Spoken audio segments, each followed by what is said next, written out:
নমস্কার। আমরা বৃত্তিমূলক সংগ্রামী মঞ্চের পক্ষ থেকে আজকে আপনাদের সামনে বৃত্তিমূলক শিক্ষা ব্যবস্থার বর্তমান পরিস্থিতির উপরে কিছু পর্যালোচনা এবং গত 29শে মে বৃত্তিমূলক সংগ্রামী মঞ্চের পক্ষ থেকে একটি প্রতিনিধি দল আমরা কারিগরি ভবনে গেছিলাম। কারিগরি ভবনের সিইও এবং অধিকর্তার সঙ্গে আমরা দীর্ঘ আলোচনা করেছি। আপনারা জানেন আমরা বৃত্তিমূলক সংগ্রামী মঞ্চের পক্ষ থেকে করুণাময়ীতে আমরা বৃত্তিমূলক শিক্ষা ব্যবস্থার সার্বিক উন্নয়নে আমাদের কয়েকটি ন্যায্য দাবির সপক্ষে আমরা লড়াই সংগঠিত করেছিলাম এবং আপনাদের আমরা পর্যায়ক্রমে বলেছিলাম যে আমরা এই ন্যায্য দাবিগুলো যতক্ষণ মান্যতা না পাবে ততক্ষণ আমাদের 3 টায়ারে যে আন্দোলন কর্মসূচি, আলোচনা, মহামান্য আদালতের দ্বারস্থ হওয়া এবং রাস্তায় আন্দোলন করা জারি থাকবে। আমরা সেই লক্ষ্যকে সামনে রেখে আমাদের প্রয়াস চালিয়ে যাচ্ছি এবং পরপর আপডেটগুলোও আমরা আপনাদের দেওয়ার চেষ্টা করছি।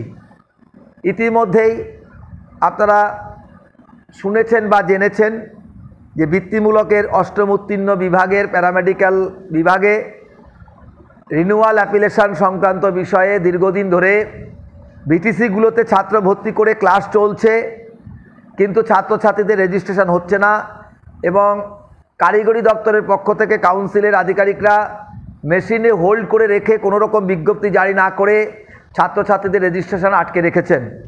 এ বিষয়ে ছাত্রছাত্রী অভিভাবকদের যে উদ্বেগ এবং আমাদের সংগ্রামী মঞ্চের পক্ষেও যেটা উদ্বেগ, আমরা সেটা নিশ্চয়ই চুপ করে থাকতে পারি না। তাই সে বিষয়ে আমরা 29 তারিখে ফয়সালা করতে গেছিলাম। আমরা মুখ্য প্রশাসনিক আধিকারিক মহাশয়ের সঙ্গে সাক্ষাৎ করতে এবং অধিকর্তার সঙ্গে একাধিক বিষয়ে আলোচনা করতে।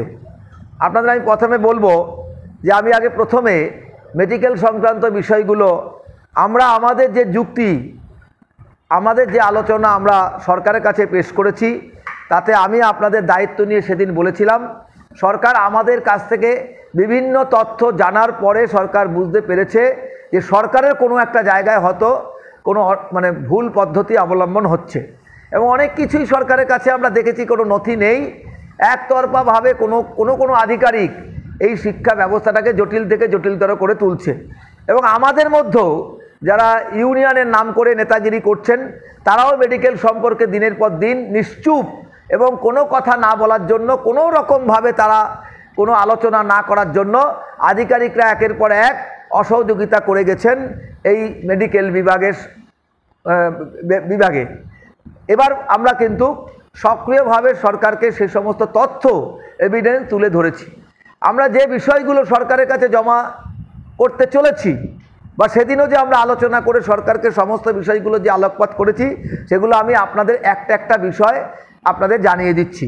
কারণ অনেকে এখানে ইউটিউব ভিডিও করছেন, মুখ দেখাচ্ছেন, অনেক তথ্য বলছেন, অনেক গুল দিচ্ছেন, বাজার গরম করছেন, তাদের সঙ্গে এই এডুকেশনের কোনো সম্পর্ক আছে বলে আমার মনে হয় না। বা যে তথ্যগুলো আমি আপনাদের এখন পরিবেশন করব বা জানাবো এগুলো তাদের কাছে একটিও আছে কি না আপনারা জানতে চাইবেন, দেখতে চাইবেন, তাহলেই বুঝতে পারবেন যে এরা শুধু ফাঁকা মাঠে গোল করার চেষ্টা করছে আর নিজেদের টিকিয়ে রাখার জন্য খালি এই সমস্ত আবোল তাবোল বক্তব্য দিচ্ছেন। আমরা যদিও খুব ভারাক্রান্ত অবস্থায় আজকে আমি বক্তব্য রাখছি, কারণ আমাদের বৃত্তিমূলক বিভাগে বাঁকুড়া জেলার আপনারা জানেন যে একজন আমাদের সহকর্মী কেমিস্ট্রি পড়াতেন, তিনি মারা গেছেন। তার যে যন্ত্রণা, তার মূল কারণ তিনি যেটা ব্যাখ্যা দিচ্ছেন, আমরা যেটা জানতে পারছি, তাতে তিনি 16 মাস ধরে তার অবসরকালীন ভাতা পাচ্ছেন না ন্যায্য। সমস্ত কাগজপত্র জমা দেওয়ার পরেও তিনি কিন্তু তার সেই ভাতা এখনও পাননি। যেটা আমরা বারে বারে এটা নিয়ে লড়াই করছে আমাদের বৃত্তিমূলক সংগ্রামী মঞ্চ, যে কেন আমাদের অবসরকালীন ভাতা নির্দিষ্ট সময়ের মধ্যে আমাদের টাকা সরকার দেবে না বা কেন দিচ্ছেন না, সেই বিষয়ে কিন্তু আমরা বারবার আলোকপাত করছি, কিন্তু আধিকারিকরা কোনো সন্তোষজনক উত্তর দিতে পারছেন না। তারা কোয়ারির নাম করে, কাগজের নাম করে এটা বিভ্রান্ত ছড়াচ্ছেন এবং এখনও পর্যন্ত অনেকে 2 বছর হয়ে গেছে অবসর নেওয়ার পরেও কিন্তু তারা টাকা পাননি। ফলে এটা আমরা একটা শেষ পর্যায়ে এটাকে নিয়ে যেতে চাইছি, যে এটা আমরা আর এটা সমাপ্ত করতে চাইছি। কিন্তু এই এই অমানবিক দৃষ্টিভঙ্গি থেকে সরকারকে আমরা বলেছি, যে আধিকারিকদের বলেছি যে এটা পরিবর্তন করতে হবে। তাই আমি তার আত্মার চিরশান্তি কামনা করে, তার পরিবারের প্রতি সমবেদনা জ্ঞাপন করে, ওনার যে এই কষ্ট তাকেও সামনে রেখে আমরা আমাদের সেই লড়াইয়ের অঙ্গীকারকে আমরা আরও তীব্রতর করতে চাইছি। আমি প্রথমে আপনাদের যেটা বলতে চাই যে 2005 সালে এই কাউন্সিল আমাদের গঠন হয়েছিল। আপনারা জানেন কারিগরি শিক্ষা ব্যবস্থা পশ্চিমবঙ্গে চালু হয়েছিল। তখন যে অষ্টম উত্তীর্ণ বিভাগে যে 5টা ডিসিপ্লিন ছিল, যেমন আপনারা জানেন ইঞ্জিনিয়ারিং টেকনোলজি, তারপরে হচ্ছে agriculture, home science, business and commerce, তার সঙ্গে কিন্তু প্যারামেডিক্যাল ডিসিপ্লিন ছিল। সেইভাবে কিন্তু হেলথ ওয়ার্কার এবং ব্লাড কালেকশন অ্যাসিস্ট্যান্ট এই সাবজেক্ট দুটো চলছিল। তারপর 2008 সালে ওই কাউন্সিল যে একটা, সেটা কিন্তু আপনারা জানেন যে একটা সংশোধন করেছিল এক্সামিনেশন এবং এডুকেশন পার্টটা। সেখানে যেটা সংশোধন করার পরে তারা কিন্তু অষ্টম উত্তীর্ণ বিভাগে সেই মেডিকেল বিভাগটাকে কিন্তু পুনঃবহাল রেখেছিলেন এবং মেডিকেল বিভাগটা কিন্তু আবার কিন্তু পর্যায়ক্রমে চলছিল, কিন্তু কোর্সগুলো চলছে। ফলে 2005, 6, 7, 8 এগুলো কিন্তু মেডিকেল সাবজেক্ট কিন্তু আমরা পড়াচ্ছিলাম শ্রেণীকক্ষে। এবং আপনারা জানেন প্রায় 482টা ভিটিসি এখানে মেডিকেলের সঙ্গে যুক্ত আছে। প্রায় 758 জন শিক্ষক প্রশিক্ষক মেডিকেল কোর্সে তারা এখানকার শিক্ষকতা করছেন, কেউ টিচার, কেউ ইনস্ট্রাক্টর হিসাবে, এবং কেউ কন্ট্রাকচুয়াল আছেন, কেউ পার্ট টাইম আছে। তারপর আপনারা দেখেছেন 2013 সালে দুটো কাউন্সিল মার্জার হয়েছিল। দুটো কাউন্সিল মার্জার হয়ে একটি কাউন্সিলে রূপান্তরিত হয়েছিল, এবং সেখানে একেবারে বিধানসভায় বিল পাস করে, এবং যখন কাউন্সিলটাকে সেখানে মার্জার করা হয়, ল অ্যান্ড বিজনেস সেখানে পাস হয়, এবং সেখানে একেবারে আইনে রূপান্তরিত হয়েছিল কাউন্সিল। সেখানে যে সাবজেক্টগুলো পড়ানোর কথা বলা হচ্ছে বিভিন্ন ভিটিসিতে, সেখানেও কিন্তু প্যারামেডিক্যালের কথা উল্লেখ করা হয়েছে। ফলে এই 2013 সালের পরে আর স্বাস্থ্য দপ্তরের কোনো আলোচনা এখানে আসতে পারে না, স্বাস্থ্য দপ্তরের আর কোনো অনুমতির কথা এখানে আর আসতে পারে না, যেহেতু ওটা বিধানসভায় পাস হয়ে গেছে মেডিকেল সাবজেক্টটা যে পড়ানো হবে এবং স্বীকৃতি পেয়েছে। তারপরে আপনারা দেখেছেন আজকে 2024 সাল, তাহলে তারপরও সেই মেডিকেল চলছে।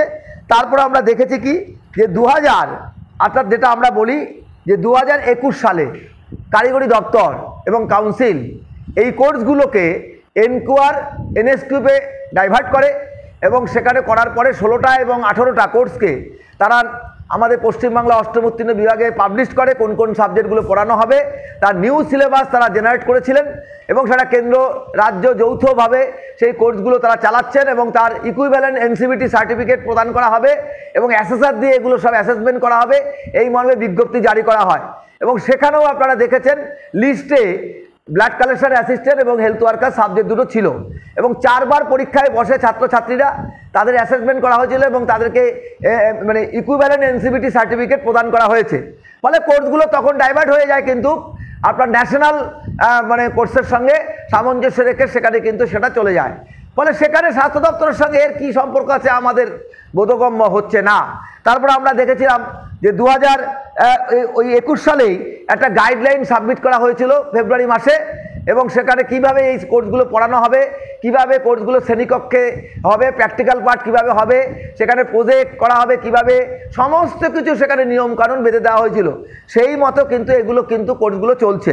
তারপরে আমরা দেখেছি যে তারপর আমরা লক্ষ্য করেছি যে 2023 সালে, অর্থাৎ যেটা আমরা বলি যে যেটা হচ্ছে 6/10/2023 592 যে জিওটা আছে সরকারি আদেশনামা, সেখানে কাউন্সিল পরিষ্কারভাবে আইএসএমএস পোর্টালে এই যে আমাদের কোর্সগুলোকে সমস্ত অ্যাপ্লিকেশন এবং সেগুলোকে সেখানে রিনিউয়াল করার যে প্রসিডিওর, সে বিজ্ঞপ্তি জারি করেছিল, এবং কিভাবে সেই কোর্সগুলো সেখানে নথিভুক্ত করতে হবে তার পরিষ্কার নির্দেশিকা দেওয়া হয়। তাতেও আমরা লক্ষ্য করেছি সেখানে যে 85 এবং 86 নম্বরের যে তালিকা আছে, যে সেখানে কিন্তু আমাদের ব্লাড কালেকশন অ্যাসিস্ট্যান্ট এবং হেলথ ওয়ার্কার কিন্তু লিপিবদ্ধ করা আছে। ফলে এটা কোর্সগুলো সম্পূর্ণটাই হচ্ছে আইনভাবে বৈধ, এবং কোর্সগুলো বৈধভাবেই চলছে। আমরা লক্ষ্য করেছি যে এই যে নথিগুলো আমি আপনাদের পরপর বলে যাচ্ছি, এই নথিগুলো কিন্তু কাউন্সিলের কাছে বা ডিরেক্টরের কাছে কিন্তু এই নথিগুলো আমরা দেখতে পাচ্ছি না। এবং আমরা সিইওকে যখন আলোচনার পরে পরিপ্রেক্ষিতে তাকে সব বোঝানোর চেষ্টা করলাম, তখন সিইও বললেন তার কাছে কিন্তু এই ধরনের কোনো নথি নাকি নেই। আমাদের কাছে এটা অবাক করেছে যে সিইও দপ্তরে এই সমস্ত নথি নেই, তাহলে মেডিকেল হোল্ড করে দিল কেউ একজন, মানে একেবারে কি অধ্যাত্ম, এবং কেউ একজন মোস্তানি সুলভভাবেই তাহলে মেশিন হোল্ড করে দিল এই মেডিকেল মানে সাবজেক্টগুলোকে। তার অ্যাপ্লিকেশন রিনিউয়াল সব হোল্ড করে রাখা হলো, ছাত্রছাত্রীদের রেজিস্ট্রেশন বন্ধ করে রাখা হচ্ছে। তার বিরুদ্ধে আমরা তীব্র প্রতিবাদ জানিয়ে আমরা আমাদের সেই বক্তব্যগুলো কিন্তু ওখানে কিন্তু সাবমিট করেছি। একাধিক সরকারি আদেশনামা, একাধিক কাগজপত্র আমরা সেখানে দেখিয়েছি। এবং আমরা সবচাইতে বড় কথা আমরা জানতে পেরেছি যে গোটা প্রক্রিয়াকরণটা এখন আর কিন্তু কাউন্সিল একা দেখছে না, এবং ডাইরেক্টর, যেহেতু তিনি আমাদের ভাতা প্রদান করেন, ডাইরেক্টরের উপর একটা বিরাট দায়িত্ব পড়েছে এই মেডিকেল কোর্সগুলোকে কিভাবে সলিউশন করা যায়, সমাধান করা যায় পারস্পরিক আলোচনার ভিত্তিতে। এবং ডাইরেক্টর তখন আমাদের ডেকে নিয়েছিলেন এবং ডাইরেক্টর আমাদের সঙ্গে বসতে চেয়েছেন। আমরা ডাইরেক্টরের ঘরে কিন্তু ওই একই প্রতিনিধি দল 6 জনের আমরা ডাইরেক্টরের সঙ্গে আলোচনায় বসেছিলাম। এবং ডাইরেক্টর বিভিন্ন আলোচনার পরিপ্রেক্ষিতে আমাদের কাছ থেকে এই তথ্যগুলো জানার পর উনি অবাক হয়ে গেছিলেন যে এত সব তথ্য আছে, এত সব মানে সরকারি আদেশনামা আছেন। তিনি তখন আমাদের বললেন এই সমস্ত আদেশনামাগুলো আপনারা ফাইল করে, একটা ফাইল করে আমাদের যেমন আমাকে যেমন মেল করবেন, তেমনি আপনারা ফাইল লিপিবদ্ধ করে আপনারা কিন্তু আমাকে দিন, যাতে আমি এটা খুব দ্রুত সলভ করে দিতে পারি আপনাদের জন্য। তাহলে এটা কীভাবে আলোচনা হচ্ছে আপনি দেখুন।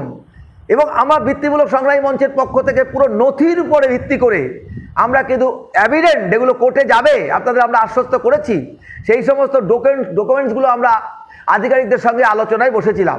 তারপরে আলোচনা করতে করতে হঠাৎ অধিকর্তা সাহেব আমাদের বললেন যে প্যারামেডিক্যাল বিভাগে একটা সমস্যা তৈরি হয়েছে নতুন করে, যা আপনাদের না বললে আমাদের না হবে না, সেটা আমি আপনাদের জানাচ্ছি।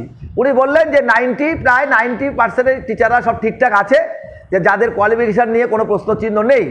মোটামুটি ওই 100 জন মতো টিচার আছেন। উনি বললেন যে এই 100 জন শিক্ষক প্রশিক্ষকের কোয়ালিফিকেশান সংক্রান্ত কিছু ত্রুটি ধরা পড়েছে, যেগুলো আলোচনা আছে। যদিও উনি বললেন যে কাউর চাকরি যাবেন না, কোনো কাউকে চাকরি যাওয়ার কোনো সম্ভাবনা নেই, তবে এই 100 জন উনি মনে করছেন যে ওই 100 জনের কাছে নাকি কোনো প্যারামেডিক্যাল কোর্স সংক্রান্ত যে সমস্ত সার্টিফিকেট থাকার কথা, যা কোর্সগুলো পড়ানোর ক্ষেত্রে ছাত্রছাত্রীদের, সেগুলো নাকি এদের কাছে নাকি নেই। তাই উনি অবাক হয়ে গেছেন। তাই উনি এই সমস্ত টিচারদের সঙ্গে আলোচনা করতে চান এবং কেন তারা 2011 সালে কাউন্সিল থেকে প্রকাশিত আদেশনামা বেরোনোর পরও তারা সেই সার্টিফিকেট 4 বছর যে সুযোগ দেওয়া হয়েছিল সেগুলো করলেন না কেন, সেই প্রশ্ন উনি করেছিলেন আমাদের কাছে। কিন্তু আমরা তখন ওনাকে বলেছিলাম যে স্যার, আরেকটা বিষয় আপনাকে আমরা অবগত করতে চাই যে আমাদের যারা টিচাররা এখানে কাজ করছে তাদের 2009 সালে আমরা একটা আন্দোলন করেছিলাম কাউন্সিলে। আমরা অনশন করেছিলাম, 10,000 শিক্ষক প্রশিক্ষকদের নিয়ে আমরা মহামিছিল করেছিলাম।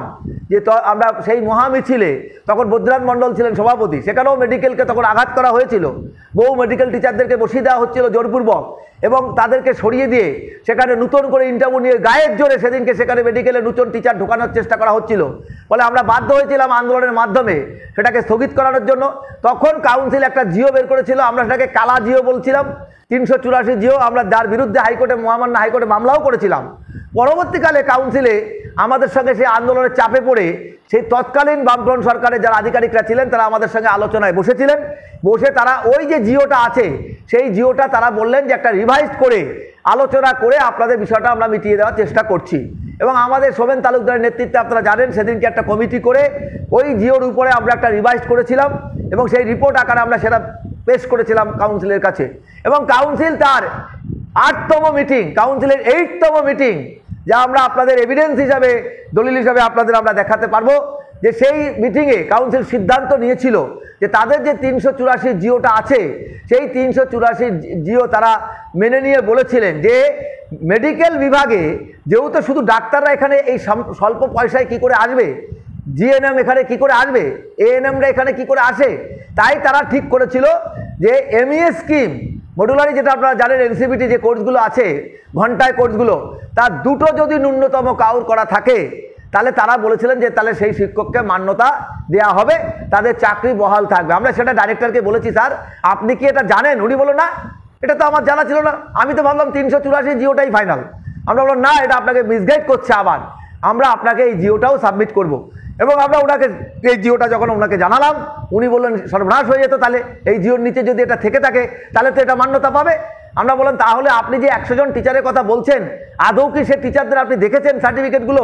তাদের তো এই ধরনের সার্টিফিকেট থাকতে পারে। ফলে একটা কোনো ভুল হচ্ছে আপনাদের ক্ষেত্রে।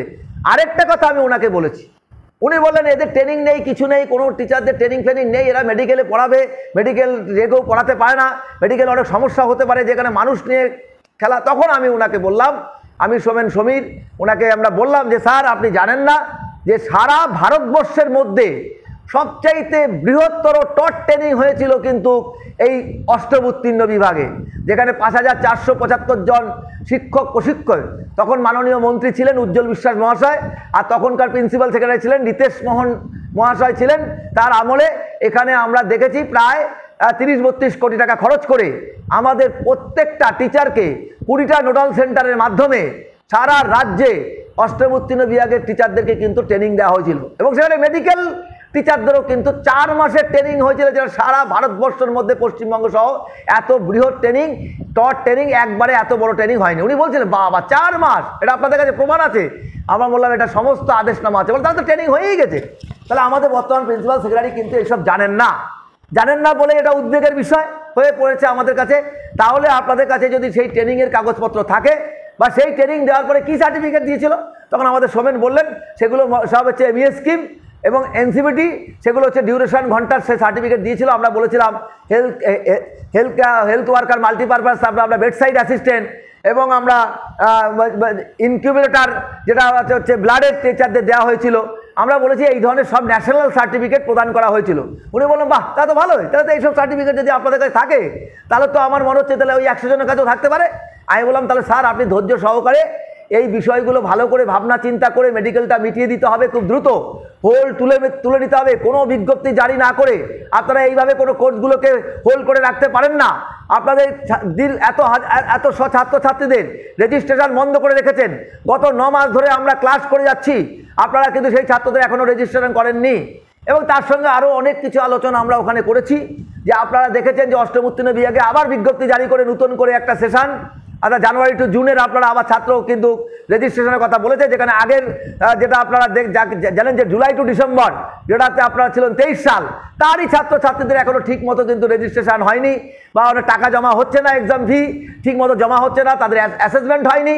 সেই সব না করে, সেই সব ছাত্রছাত্রীদের পরীক্ষা না হয়ে আবার নতুন ছাত্রছাত্রীদের কি করে রেজিস্ট্রেশন হয়, ছাত্র ভর্তি কীভাবে হলো, কোনো বিজ্ঞপ্তি নেই কাউন্সিলের ছাত্র ভর্তির ক্ষেত্রে। আমরা বলছি এই ধরনের তুগলকি মনোভাব যদি কাউন্সিল একের পর এক নিতে থাকে, তাহলে আমরা তো এটা কিছুতেই এটা সমর্থন করতে পারি না। ফলে আমরা ডাইরেক্টরকে বলেছি যে আপনি যখন 154 জন মেডিকেল টিচারদের একটা তালিকা আপনি বাইরে প্রকাশ করেছেন, এবং এই তালিকাও ভুলে ভরা, ওই তালিকা আপনি বলতে চাচ্ছেন কি যে যারা নাকি অ্যাপ্লিকেশনের জন্য আবেদন করতে পারেনি, আপনি তাদেরকে বলেছেন যে এই জুন মাসের ফার্স্ট উইকের মধ্যে এদেরকে সব অ্যাপ্লিকেশনের জন্য আবেদন করতে হবে। কিন্তু আমাদের কাছে খবর আছে এখানে বহু বিটিসি যেমন আছে অ্যাপ্লিকেশনের জন্য আবেদন করেছে, তাদের নামও তুলেছেন। অনেকে 500 টাকা জমা দিয়ে অ্যাপ্লিকেশন চাইছে, তাদের নাম তুলেছেন। অনেকে আবার অ্যাপ্লিকেশন করেইনি, তাদের নাম ওঠেনি। ফলে এই 154 জনের তালিকাটা কিন্তু আপনার ত্রুটিযুক্ত। শুধু তাই না, আমি বলছি যে আমাদের এই 482 ভিটিসির মধ্যে যদি আপনি 154 বাদ দেন, আরও 200 কতটা ভিটিসি যারা আছে তারা তো অ্যাপ্লিকেশনের জন্য আবেদন করেছে, কই তাদের নাম তো এখানে কিছুই আলোচনা হচ্ছে না, বা কোনো আলোচনার মধ্যে এখানে আসেনি। উনি বলে তাই ভাই আরও ভিটিসি আছে? হ্যাঁ, যারা অলরেডি অ্যাপ্লিকেশনের জন্য আবেদন করেছেন তাদের নাম তো এখানে নথিভুক্তই করেননি আপনি, তাদের লিস্ট নিয়ে আপনি কি আলোচনা করছেন? তাদের তো হোল্ড করে রাখা হয়েছে। ফলে আপনি মেডিকেলটা ভালো করে আলাপ আলোচনা করে দ্রুত আপনাকে মিটিয়ে দিতে হবে এই বিষয়টা। তখন উনি কথা দিলেন যে আমি মেডিকেলের বিষয়টা একটা সদর্থক ভূমিকা পালন করছি এবং খুব দ্রুত আপনাদের এটা মিটিয়ে দেওয়ার চেষ্টা করব। সেখানে উনি বলেছেন পারস্পরিক আলোচনার ভিত্তিতে যাতে এটা মিটে যায়। আমরা চাই না কাউকে এরকমভাবে ছাঁটাই করতে, আমরা চাইছি না কাউর চাকরি নষ্ট করতে। কিন্তু আমরা লক্ষ্য করেছি এই যে 9 মাস ধরে আমরা যে লড়াইটা দিচ্ছি মেডিকেল নিয়ে, বা আমরা আন্দোলনের মাধ্যমে 10টা ন্যায্য দাবির সমর্থনে যে লড়াই করছি আমরা, আপনি ভাবুন তো একাধিক সংগঠনের নাম করে কত কিছু মুখ আমরা দেখতে পাই ইউটিউব চ্যানেলে। আপনি কাউকে কোথাও দেখেছেন মেডিকেল নিয়ে একটা টু শব্দ করতে? কোথাও কাউকে দেখেছেন একটা কথা খরচ করতে? আর আজকেও আমি 3 নেতাকে দেখলাম 3 রকম বিবৃতি জারি করছে। এক নেতা বলছে আপনারা যে পুরনো নেতাদের বিশ্বাস করে করে দীর্ঘদিন ঠকেছেন, এখন থেকে আমাকে বলুন, আমি আধিকারিকদের সঙ্গে আলোচনা করে সব মিটিয়ে দেবো। এখন মিটিয়ে দেবে এক নেতা বলছে। আরেক নেতা বলছে যে তিনি ভোকেশনাল সম্বন্ধে কিছু বোঝেনই না, তিনি কি বলছেন সে কোনো বোধগম্য নেই, তার কোনো আলোচনা নেই, তিনি সব ব্যাপারে খালি যখন কেউ প্রশ্ন করে যে এরকম অসুবিধা হচ্ছে, জটিলতা হচ্ছে, উনি বলে হ্যাঁ হ্যাঁ এগুলো আমি শুনেছি, সব শুনেছি, জটিলতা হচ্ছে, অসুবিধা হচ্ছে, কিন্তু সমাধান কি ওনার কোনো আলোচনা নেই। উনি একটা ফেডারেশনের কথা শুধু বলে যাচ্ছেন দীর্ঘদিন ধরে, আমরা জানি না যে উনি ভোকেশনালটা কি আলোচনা করছেন। আরেকজন তো কি করছে অবাক পৃথিবীর মতো, সে একেবারে শুয়ে শুয়ে যে কি করে যাচ্ছে সে নিজেই জানে না যে সে কি করে যাচ্ছে। সে খবরই রাখে না যে মেডিকেল 9 মাস ধরে ক্লাস হচ্ছে বিভিন্ন ভিটিসিতে, আর সে বলছে বসে বসে নাকি কাউন্সিল বা ডিভিডি নাকি বেতন দিচ্ছে মেডিকেল টিচারদের। মানে দুর্ভাগ্যজনক ঘটনা। এই ধরনের মানুষগুলো এখনো ভোকেশনালে আছে, যারা ভোকেশনাল সম্বন্ধে ভও বোঝে না, সেটা আগডুম বাগডুম কথা বলে যাচ্ছে, যা আপনাদের সামনে এগুলো পেশ করছে, আপনারা সেগুলো দেখছেন, আমি সেটা অবাক হয়ে যাচ্ছি, আমরা খুব লজ্জিত হয়ে পড়ছি। তারপর আমি আপনাদের বলি আমাদের লড়াই আন্দোলনটা কত বড় ডিভিডেন্ড দিয়েছে আপনাদের বলি। তারপর আমরা আলোচনা করলাম অধিকর্তার সঙ্গে, আলোচনার পরিপ্রেক্ষিতে আমরা পরিষ্কার বুঝে গেলাম যেটা, যে ইতিমধ্যে আমি আপনাদের একদম দর্থহীন ভাষায় বলে দিচ্ছি যে আমাদের যে পোস্ট ক্রিয়েশনের যে মূল যে লক্ষ্য পথ সেটা অলরেডি প্রসিডিং শুরু হয়েছে। কিন্তু ইতিমধ্যে যারা, আমি আপনাদের বলি, যারা মানে আমাদের যে 20টা নোডাল সেন্টার, নোডাল স্টাফদের কিন্তু এই পোস্ট ক্রিয়েশনের ফাইল কিন্তু চলে গেছে। আমি আপনাদের দায়িত্ব নিয়ে বলছি, ওদের ফাইল কিন্তু চলে গেছে ফিনান্সে। আমাদের ফাইলটা দ্রুত তৈরি হচ্ছে এবং আধিকারিকরা আমাদের আশ্বস্ত করছেন যে না, আপনাদের দাবি দাওয়াগুলো যেগুলো আছে সেগুলো আমরা সহানুভূতির সঙ্গে আলোচনা করছি, কারণ আমরা ইতিমধ্যে কোর্ট কেস হয়েছে, আপনারা লড়াই আন্দোলন করছেন, বিষয়গুলো আমরা ভাবনা চিন্তা শুরু করেছে প্রিন্সিপাল সেক্রেটারি, এবং আপনাদের একটা সদর্থক ভূমিকা নিচ্ছে। সেই সঙ্গে আমাদের যে ইপিএফ এবং আমাদের যে ইপিএফ, এটা আমরা অধিকর্তাকে একটা অভিনন্দন জানাবো, ডাইরেক্টরকে অভিনন্দন জানাবো যে উনি ওনার প্রচেষ্টার মধ্য দিয়ে এই ইপিএফ ফাইল অলরেডি আমি আপনাদের বলছি যে অনেক দূর পৌঁছে গেছে এবং এটা ফিনান্সে চলে গেছে আমাদের ইপিএফ ফাইল। তাহলে আপনি বলুন যে লড়াই সংগ্রাম, আলোচনা, তথ্য জিও পেশ করে সরকারের সঙ্গে বারবার আলোচনা করা, বা কখনো কোর্টে ফাইল করে কোর্টও বলে দিয়েছে যে নিয়ম নীতি চালু করতে হবে, একটা নীতি প্রণয়ন করতে হবে কি বৃত্তিমূলক শিক্ষা ব্যবস্থার উপরে, সেই জায়গায় কেউ কেউ নিজের মুখ দেখিয়ে হ্যাঁ কিছু কথা তুলে ধরে নিজেকে জাহির করছে যে আমি আপনাদের পাশে আছি। রাত্রি 11টা 20-তে সুভাষিস ব্যানার্জিকে ফোন করে কোনো নেতা সব জেনে নিল যে আমরা কি আলোচনা করেছি। পরের দিন ভিডিও করে উনি বলছে যে আমার এক টেলিফোনে সব কাজ হয়ে যাচ্ছে। এটা ভোকেশনাল শিক্ষা ব্যবস্থা? এত বুজরুকি ভিডিওটা উনি আমাদের ভিডিও দেওয়ার আগে দিলেন না কেন? উনি যখন এতই আলোচনা করে দিয়েছেন নাকি সব সরকারের সঙ্গে ওনার টেলিফোনেই কাজ হয়ে যায়, তাহলে এই ভিডিওটা আমার প্রকাশ করার আগে উনি যদি ভিডিওটা দিতেন যে উনি আলোচনা করছিলেন, তাহলে তো খুব ভালো হতো। আমার কাছে এ খবরও আছে যে উনি কাউন্সিলকে বলেছেন যে মেডিকেল টিচারদের বসিয়ে বসিয়ে কেন ভাতা দেওয়া হচ্ছে, ওদের ইমিডিয়েট সব চাকরি বন্ধ করে দিতে হবে, ওদের সব বাদ দিয়ে দিতে হবে। আর উনি এখন বাজার গরম করছে যে আমি নাকি বলছি যে কোনো টিচারদের চাকরির পাশে আমরা থাকবো না। আমরা কি বলেছি যে যদি কোনো শিক্ষকের মেডিকেল সংক্রান্ত কোনো সার্টিফিকেট না থাকে, আমরা বলছি তার দায়িত্ব আমরা নিতে পারি না। সেই শিক্ষকের সঙ্গে ডাইরেক্টর আলোচনার মাধ্যমে যেটা সিদ্ধান্ত নেবেন, সেই শিক্ষক এবং ডাইরেক্টর আলোচনা করবে। তবুও আমাদের সোমেন তালুকদার বলেছে যে তারা 19 বছর এখানে কাজ করেছে। আমরা শুধু বলেছি যে কাউর যেন চাকরি না যায়, চাকরি যাতে কেউ না হারায়। ডাইরেক্টর আমাদের অ্যাসিওর করেছেন যে কাউ চাকরি যাবে না। আর উনি কি বললেন, আমরা নাকি চাকরি খাওয়ার কথা বলছি। মানে আসলে ভোকেশনাল সম্বন্ধে কোনো জ্ঞান নেই ওনার সম্বন্ধে। ওনার সাথে যত আলোচনা কম করা যায় ততই ভালো হয়। আমি সেই জন্য বলেছি যে 2014 সালে আপনাদের এই যে মূল স্তম্ভ আমি আপনাদের যেটা দেখাচ্ছি, এটাই হচ্ছে আপনাদের হাতিয়ার। 2014 সালে এটা আমাদের ট্রেনিং হয়েছিল, 4 মাসের জন্য এই ট্রেনিংটা হয়েছে। শুধু তাই নয়, আমি আপনাদের এটাও দেখাচ্ছি, শুধু তাই নয়, এই ট্রেনিংটা কোথায় হয়েছে, কাদের মাধ্যমে হয়েছে, সেই পলিটেকনিক কলেজগুলোর সে নামও এখানে উল্লেখ করা হয়েছে, কোথায় কোথায় আমরা ট্রেনিং দিয়েছি। শুধু আর তাই নয়, এবং এই ট্রেনিংয়ে কোন কোন ট্রেনিং প্রোভাইডারদের নথিভুক্ত করা হয়েছে তাদের নামের তালিকা এখানে আছে। এবং এর সঙ্গে আছে কি আমি আপনাদের জানিয়ে দিচ্ছি পুরো কোন জেলায় কতজন শিক্ষককে কোন কোন সাবজেক্টে ট্রেনিং দেওয়া হয়েছে তারও তালিকা এখানে লিপিবদ্ধ করা হয়েছে।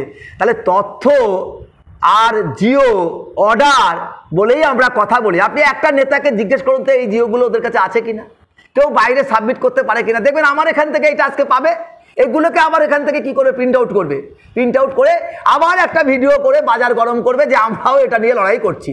কোনো তথ্যই ওদের কাছে নেই। যেখানে কারিগরি দপ্তরে তথ্য পাওয়া যাচ্ছে না, সেখানে আমরা তথ্য দিচ্ছি বলে তারা আজকে ওখানে উপকৃত হচ্ছে আধিকারিকরা। তারা তাদের ভুলগুলো বুঝতে পারছে যে তারা একতরফা সিদ্ধান্ত নিয়ে ফেলতেছে এবং তারা পুরনো আসলে আমরা তো পুরনো নেতৃত্ব দিচ্ছি, আমরা তো জন্মলগ্ন থেকে এই ভোকেশনাল সঙ্গে আছি। শুধু তাই নয়, এই ট্রেনিংটা যে সারা ভারতবর্ষের মধ্যে বৃহত্তর ট্রেনিং, তার প্রমাণও আমি আপনাদের দেখিয়ে দিচ্ছি যে যারা আমাদেরকে অন ডিউটি সার্টিফিকেট দিয়েছিলেন সেই সার্টিফিকেটের মধ্যে উল্লেখ করা আছে যে আমরা কোন তারিখ থেকে কোন তারিখ পর্যন্ত এই ট্রেনিংটা দিয়েছি এবং এটা প্রমাণ করে দিয়েছি যে এটা 4 মাসের ট্রেনিং আমরা দিয়ে সার্টিফিকেট পেয়েছি। এবং শুধু তাই নয়, আমরা অধিকর্তাকে আরেকটা তথ্য দিয়েছি যে বিধানসভায় নতুন করে অ্যাপ্লিকেশন দেওয়া হবে 200 ভিটিসিকে, তার জন্য বিধানসভায় 200 কোটি টাকা কিন্তু পাস হয়েছে। সেখানেও কিন্তু প্যারামেডিক্যাল কোর্সের কথা বলা হয়েছে যে নতুন ভিটিসিতে প্যারামেডিক্যাল কোর্স চলবে, তার ডকুমেন্টসও আমরা সরকারকে কিন্তু ওখানে প্রদান করেছি। তাহলে আপনারা জানতে পারবেন যে আমরা কিন্তু কোনো কাজে এখনো পর্যন্ত কিন্তু তথ্য ছাড়া কিন্তু আমরা কোনো কাজ করি না। তথ্য এবং জিও যেটা আমরা দেখবেন যে পূর্ণেন্দু বাবুকে, অর্থাৎ আমাদের প্রাক্তন যে কারিগরি মন্ত্রী মাননীয় পূর্ণেন্দু বসু মহাশয়কে, ওনার সাংবাদিক সম্মেলনে বলেছিল যে অর্পণরা যে আমাদের কাছে এসেছিল দীর্ঘদিন ধরে, ওদের সংগঠন all Bengal vocational teachers and welfare association বহু কাগজপত্র সাবমিট করেছে আমার কাছে, যে কাগজপত্রগুলো সরকার মান্যতা দিয়েছে এবং সেই মান্যতা দিয়েছিল বলেই নবান্ন থেকে আমাদের কিন্তু 3998 কিন্তু জিও অনুযায়ী আমাদের সকলের কিন্তু ভাতা বৃদ্ধি হয়ে একাধিক সরকারি সুযোগ সুবিধা সামাজিক সুরক্ষা হয়েছিল। এবং এই তথ্য পরিবেশন করেছিলাম বলে আমরা নৈশ প্রহরীদের ক্ষেত্রেও আপনারা দেখেছেন ওরা ইন্টারনাল স্টাফ থেকে ওরা এখন এক্সটার্নাল স্টাফে রূপান্তরিত হয়েছে এবং ওদেরকেও ISMS পোর্টালে নাম নথিভুক্ত করার জন্য কোর্টে মামলায় ওরা অলরেডি জেতার দিকে রান করেছে এবং ওদেরকে এখন ওই কাউন্সিল বা কারিগরি দপ্তরকে হলফনামা দিয়ে জানাতে হবে কেন মাস পয়লা বেতন ওরা পায় না, কেন ISMS পোর্টালে ওদের নাম নথিভুক্তকরণ নেই, কেন ওদের ভাতা বৃদ্ধি করা হলো না, কেন ওদেরকে 3000 টাকা মাত্র দেওয়া হচ্ছে, বা ওদেরকে সেই 3000 টাকা যে 1000 টাকা বৃদ্ধি পেয়েছিল 10 মাস কেন দেওয়া হয়নি, বঞ্চিত করে রাখা হয়েছে। টোটালি কিন্তু লিখিতভাবে হলফনামা আকারে পেশ করতে হবে কারিগরি দপ্তরকে। ফলে কারিগরি দপ্তর কিন্তু বুঝতে পেরেছে যে বৃত্তিমূলক সংগ্রামী মঞ্চ যে ঐক্যবদ্ধ একটা প্ল্যাটফর্ম তৈরি করে ভোকেশনাল বিভাগে কর্মরত শিক্ষকদের জন্য যে লড়াই আন্দোলনটা সংগঠিত করতে চাইছে সেটা কিন্তু তারা সত্যিকারে ভোকেশনালে উন্নয়ন বা ডেভেলপমেন্টের জন্যই করছে। আমরা পরিষ্কার বলেছি সরকার যেখানে ভাবনা চিন্তা করেছে, সরকার আমাদের জন্য ভাবছে মাস পয়লা বেতন, সরকার আমাদের বেতন বৃদ্ধি করার জন্য 1091 জিও প্রকাশ করেছে, সরকার আমাদের 5 লক্ষ টাকা দেওয়ার কথা বলেছে। একটু দেরিতে হলেও কিন্তু আমাদের প্রবল আন্দোলনের চাপে পড়ে অধিকর্তাকে কিন্তু আপনারা দেখেছেন যে ইলেকশনের মধ্যেই কিন্তু আচরণবিধির মধ্যেই কিন্তু 5 লক্ষ টাকা জিও তারা প্রকাশ করতে বাধ্য হয়েছিলেন। এবং আমরা আবার এবার গিয়ে বলেছি না 65 বছর জিওটা আপনারা পাবলিশ করেননি, 65 বছরটা আমরা ইমিডিয়েট আপনাদের প্রকাশ করার জন্য আমরা চাপ সৃষ্টি করেছি। ফলে আমরা বলেছি সমস্ত ভোকেশনাল সমাজকে আপনারা ঐক্যবদ্ধ থাকবেন, আপনারা লড়াই আন্দোলন করবেন। আমাদের এই মঞ্চ এখানে কোনো রাজনৈতিক প্ল্যাটফর্ম না, কারণ আমরাও তো শাসক দলের পক্ষে আমরা থাকি, আমরা আছি এবং ছিলাম, আগামী দিনেও থাকবো। কিন্তু আমরা এই প্ল্যাটফর্মটা তৈরি করেছি কিন্তু নিরপেক্ষভাবে। আমরা এটা ভোকেশনালকে লড়াই আন্দোলনের ডিভিডেন্ড দেওয়ার জন্য, ভোকেশনালের সমস্ত শিক্ষক প্রশিক্ষকদের উন্নয়নের জন্য, আমাদের এখানে যে ছাত্রছাত্রীরা আছে তাদের ডেভেলপমেন্টের জন্য কিন্তু আমরা লড়াই আন্দোলন করছি। বা এই এত আপনাদের জন্য আমরা বিভিন্নভাবে 3 টায়ারে কর্মসূচি গ্রহণ করেছি। আমরা শুধু তাই নয়, আমরা ছাত্রছাত্রীদের যে জব ফেয়ার যেটা হচ্ছে আপনারা জানেন, সেই জব ফেয়ারের উপরে এবার অধিকর্তাকে আমরা কিন্তু ওনার চোখ খুলে দিয়েছি। আমরা বলেছি কেন গুজরাট হবে, কেন শুধু ব্যাঙ্গালোর হবে, কেন পশ্চিমবাংলায় কেন জব ফেয়ার হবে না? আশা প্রকল্পে ICDS-এ এখানকার যে কম্পিউটারের লোক নেওয়া হয়, এখানে স্বাস্থ্য দপ্তর যে লোক নিচ্ছে কন্ট্রাকচুয়ালে, এখানে সরকারিভাবে, সেখানে কেন আমাদের টিচাররা 10+2 লেভেলের টিচাররা এখানে কেন ICT কম্পিউটারে জায়গা পাবে না? আমাদের টিচাররা কেন এখানে যে রাজ্য সরকারের দেওয়া যে চাকরিগুলো সেখানে কেন তারা অগ্রাধিকার ভিত্তিতে পাবে না? ডাইরেক্টরকে আমরা বলেছি যে আপনি রাজ্য সরকারের মাধ্যমে জব ফেয়ার করুন, সেখানে আমরা আপনাকে 100% সহযোগিতার হাত বাড়িয়ে দেবেন। উনি বললেন না এটা ভালো কথা আপনারা বলেছেন, আমি ইমিডিয়েট আধিকারিকদের নিয়ে বসে এই জব ফেয়ারের কথা ভাবনা চিন্তা করা যায় কিনা। তাই আমরা জব ফেয়ারের বিরোধী নয়, কিন্তু জব ফেয়ারটা সঠিকভাবে হোক। আমরা এমন জব ফেয়ার চাইছি না যে জব ফেয়ার করতে গিয়ে কোনো একটা ভিটিসিতে আমরা লক্ষ্য করেছি যে কোনো এক প্রধান শিক্ষক ছাত্রদের কাছ থেকে 4000 টাকা করে স্লিপ কেটে ভোকেশনাল ছাত্র ভর্তি করছে, তার স্কুলে হল ভাড়ার নাম করে 10,000 টাকা প্রদান করছে রাতের অন্ধকারে। সেখানে কোনো বাংলাদেশিকে নিয়ে সেখানে ওই যারা জব ফেয়ারে অংশগ্রহণ করেছে তাদের কাছ থেকে টাকা তুলেছে দিনের পর দিন। সেই জব ফেয়ার যেটা করছে, যে টাকা তোলার যে রোজগার, আমরা এই জব ফেয়ারের বিরোধী। আমরা কিন্তু এই জব ফেয়ার চাইছি না। আমরা বলছি সঠিক জব ফেয়ার যদি হয়, হয় এবং সেটা যদি নিরপেক্ষভাবে জব ফেয়ার করা হয় এবং সেখানে রাজ্য কেন্দ্র দু জায়গায় যদি আমাদের ছাত্রদের যদি কি কর্মসংস্থানের সুনিশ্চিত ব্যবস্থা করে দেওয়া হয়, আমরা দায়িত্ব নিয়ে বৃত্তিমূলক সংগ্রামী মঞ্চ সারা রাজ্যে এই জব ফেয়ারে আমরা কিন্তু হাজার হাজার ছাত্রছাত্রীদের ওখানে উপস্থিত করে দেব। এই কথা বা অঙ্গীকার আমরা এখনো আপনাদের সামনে আবার জানাচ্ছি 10-3 ভাষায়। আমি শেষ করার আগে সকলকে বলবো, আপনারা আমাদের এই যে আজকে আলোচনার যে বিষয়বস্তুগুলো আমি আপনাদের সামনে তুলে ধরেছি, আপনারা চিন্তা ভাবনা করবেন যে আমরা তথ্য এবং আদেশনামা, সরকারি আদেশনামা ভিত্তিতে কথা বলে আলোচনা করি আর আধিকারিকদের সঙ্গে চোখে চোখ রেখে, এবং আধিকারিকরা আমরা বাধ্য করি যে আধিকারিকরা অনেক ক্ষেত্রে পদক্ষেপ ভুল গ্রহণ করছেন। তার মধ্যে আশার আলো দেখা দিয়েছে আমাদের post creation, EPF, pay slip, আমাদের বেতন বৃদ্ধি। ফলে এখন যদি আপনারা ঐক্যবদ্ধ থেকে বৃত্তিমূলক সংগ্রামী মঞ্চের পাশে থাকেন, আমার বিশ্বাস আগামী দিনে আমাদের 3 টায়ারে আন্দোলনে আমরা পারবো আমাদের ন্যায্য অধিকার পুরোপুরি প্রতিষ্ঠা করে দিতে। এই কথা বলে সকলকে আমি বলবো ঐক্যবদ্ধ থাকার আহ্বান জানিয়ে আমার বক্তব্য শেষ করছি। ধন্যবাদ।